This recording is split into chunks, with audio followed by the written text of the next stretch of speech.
Assalamualaikum warahmatullahi wabarakatuh. Saya atas nama Andi Nuristan, NIM 1912033. Oke, saya akan menjelaskan tentang penetasan telur itik yang saya lakukan.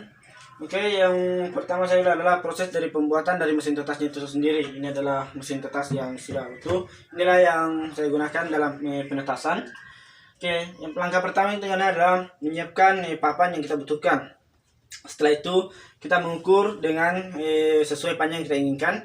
Kalau yang saya gunakan di sini itu dia memiliki panjang berkisar 40 cm, lebar berkisar 39 dan tinggi 45 cm.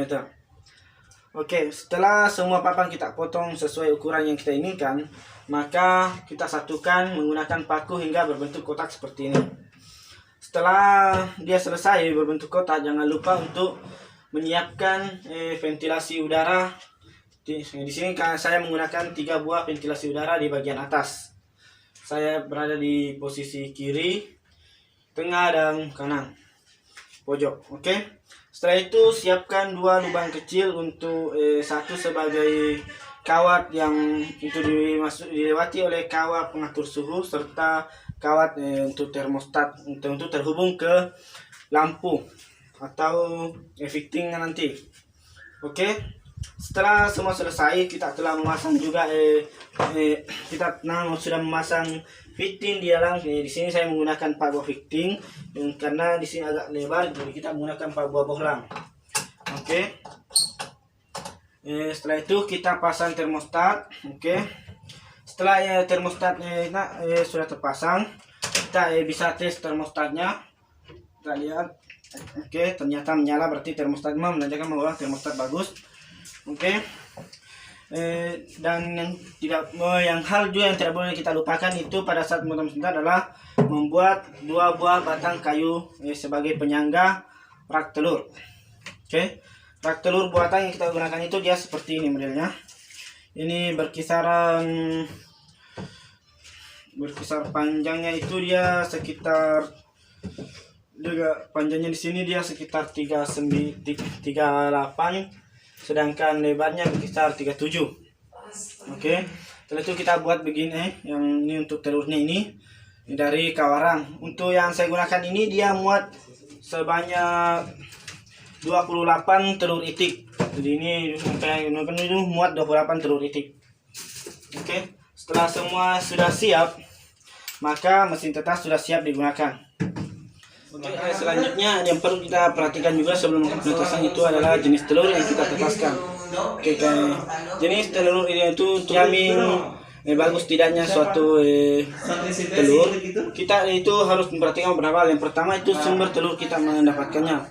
Usahakan telur yang kita untuk tetaskan itu diambil langsung dari peternak sehingga kita bisa lebih tahu bahwa itu telur lama ataupun telur baru.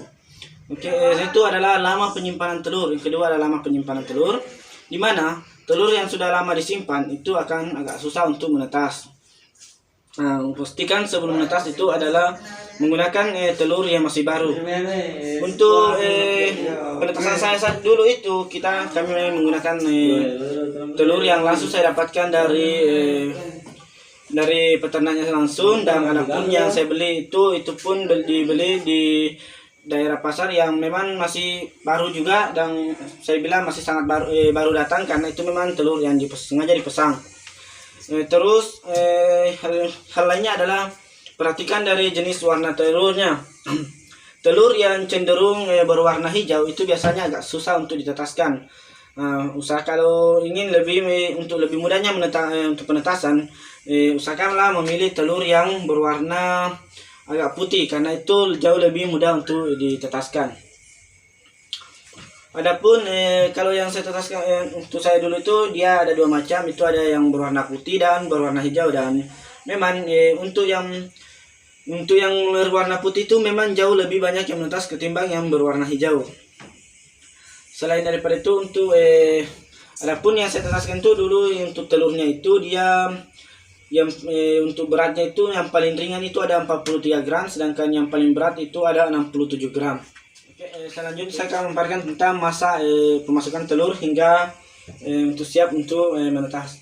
Yang pertama adalah setelah kita sudah mendapatkan telurnya dan itu sebelum telur dimasukkan ke mesin tetas, terlebih dahulu telur harus dibersihkan.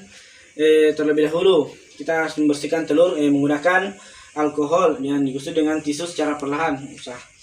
Hal itu untuk menjamin kebersihan telur dari bakteri-bakteri yang dapat merusak embrio di dalam telur pada saat kita melakukan penetasan. Oke, setelah semua telur diisikan dan dimasukkan ke dalam mesin tetas, dalam rak begini, rak telur, kita diamkan sampai 4 hari. Nah, setelah masuki 4 hari, mesin tetas sudah boleh kita buka untuk melakukan kingling pertama. Nah, di mana kingling pertama ini kita untuk menyortir apakah ada telur yang infertil atau tidak baik. Nah, pada penetasan kami ini, pada kingling pertama ini di hari keempat itu, alhamdulillah tidak ada telur yang keluar, menandakan bahwa semua telur itu masih seperti infertil, karena bisa dilihat bahwa ada perkembangan embrio di dalamnya. Oke, setelah itu pada masuki hari kelima sampai dengan beberapa hari seterusnya itu, telur kita balik sebanyak 3 kali sehari. Untuk masa pembalikan untuk 2 sampai 3 hari, kalau saya tidak salah ingat, itu saya membalik itu dengan menggunakan aturan waktu 8 jam.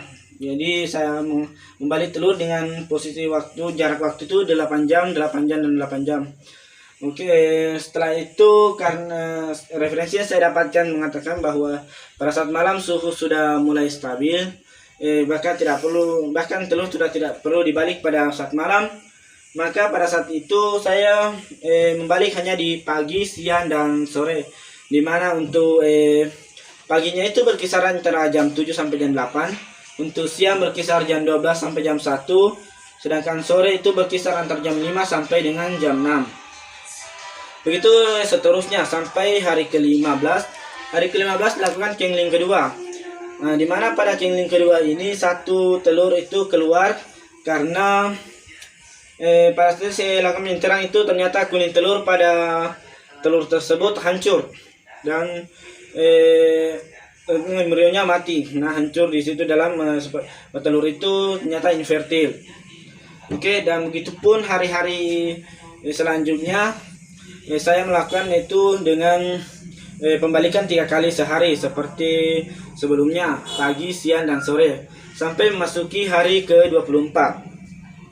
Pada hari ke-24 itu masuki kingling ketiga, dan pada kingling ketiga ini dapat 2 telur yang keluar karena embrionya mati. Mungkin disebabkan karena sarafnya putus, karena mungkin terlalu banyak goncangan pada saat kita melakukan pembalikan, dimana ditandai dengan bagian hitam di dalam itu dia melingkar seperti cincin di atas.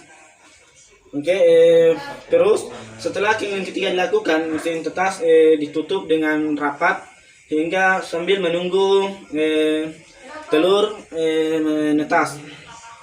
Hal itu untuk itu sendiri dia menetas itu sampai dengan berkisar sampai 28 hari.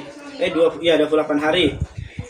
Pada saat, namun agak sedikit berbeda pada saat penetasan kami, karena pada saat dia mencapai malam ke-28 itu memang pada saat itu terjadi sebuah peping, proses peretakan cangkang telur. Namun pada saat paginya itu telur ternyata belum ada menetas pada hari ke-28 tersebut. Dan malahan waktu itu kami disebut di kendala, di mana telur-telur kami itu dia digerayangi oleh semut-semut. Nah, di situ untuk mengatasinya saya menggunakan semprotan pestisida. Nah, ini saya semprotkan melalui lubang ventilasi udara serta beberapa rongga-rongga udara yang ada pada mesin tetas. Dan alhamdulillah proses itu berhasil membunuh semut-semut yang ada di dalam.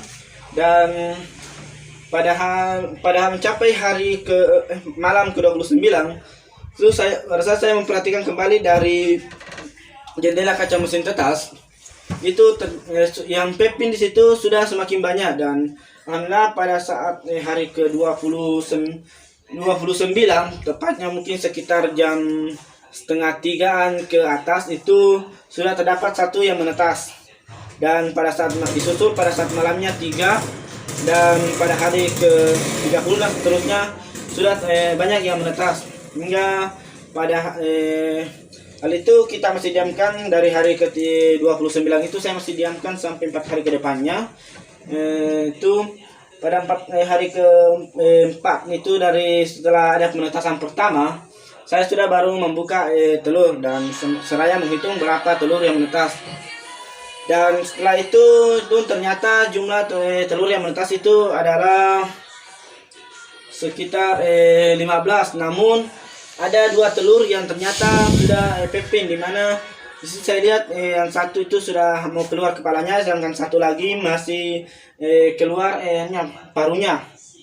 Namun karena pada saat mesin tetas sudah dibuka, otomatis suhu dalam ruang itu dia sudah bercampur dengan suhu lingkungan sekitar, jadi sudah menjamin bahwa mesin tetas itu tidak akan telur itu tidak akan menetas. Jadi saya membuka cangkangnya sendiri untuk mengeluarkan, dan alhamdulillah kedua telur tersebut berhasil hidup.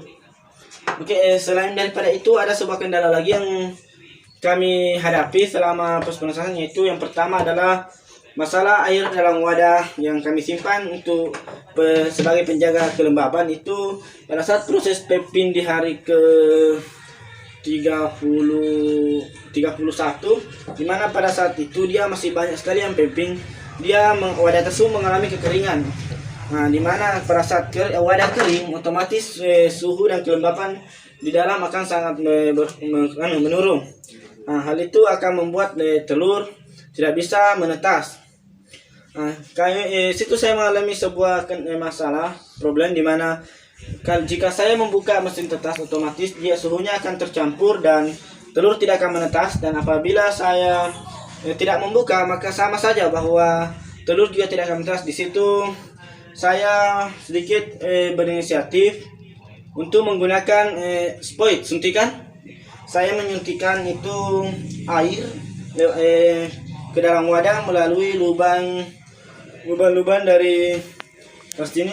dari mesin tetas itu saya suntikan masuk ke dalam, dan alhamdulillah itu berhasil memenuhi kembali wadah, sehingga tidak lama setelah itu telur-telur yang peping itu akhirnya sudah menetas kembali. Oke, setelah kita sudah kita bereskan bahwa sudah kita keluarkan juga intinya pada hari keempat dari penetasan itu kita lakukan pencucian mesin tetas. Di sini dalam mencuci mesin tetas itu tidak perlu kita siramkan air langsung, cukup digosok saja pakai sikat atau kain, dimana di sini saya hanya menggunakan sabun. Saya menggunakan dengan sabun, menggunakan sikat, dan setelah itu saya bersihkan menggunakan lap basah. Oke, setelah itu mesin tetas untuk membuat mesin tetas lebih cepat kering, saya menggunakan kanebo untuk menyerap airnya. Oke, itu mungkin yang saya paparkan tentang penetasan telur itik yang saya lakukan. Sebelum saya mengakhiri video saya ini, izinkan saya untuk mengajak teman-teman sekalian untuk bergabung bersama kami di Universitas Muhammadiyah Sinjai, dan jangan lupa pilih program studi peternakan Fakultas Sains dan Teknologi. Ada satu kelompok ikan. Nasara dia Nasara. Saya tidak tahu itu kelompok. Harus satu kelompok kan? Ya. Harus. 3 kelompok itu.